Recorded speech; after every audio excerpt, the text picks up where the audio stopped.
એકતા નથી એનું કારણ છે આપણને શેમાં જકડી દીધા છે, આપણે ભણવાથી આ બાકાત રાખ્યા છે. જો ભણ્યા હોય તો તમે કાગળ ઉપર હાલો. હવે આપણે માનતા રાખી મેં થાય માથા ફોડવા પડે. વાહ ભાઈ તાવો મળી હાલે ન થયો. એટલે મુદ્દો એ છે કે આપણે આપણી સમાજની અંદર એકતા મેળવવા માટે નાની સમાજ છે એને લડત કરીને આ બધું કરવાનું.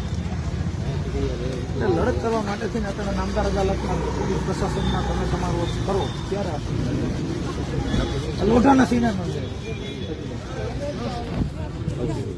એની બરોબર આપણું માણાવ્યું જાય થાય, એની ફોડકી થાય અને આપણું માણાવ્યું જાય. તમારું માણસ ઢોર સમાન મરે ને એનું માણસ છે ને ત્યાંથી થાય. ઓલા ગધેડા માં નીકળે ને તો માણસ દર્શન કરવા જાય. તમે હાથી માંથી નીકળો તો હું દેડા જવાના. કેમ કે આટલી જે પરિસ્થિતિ મારી પાસે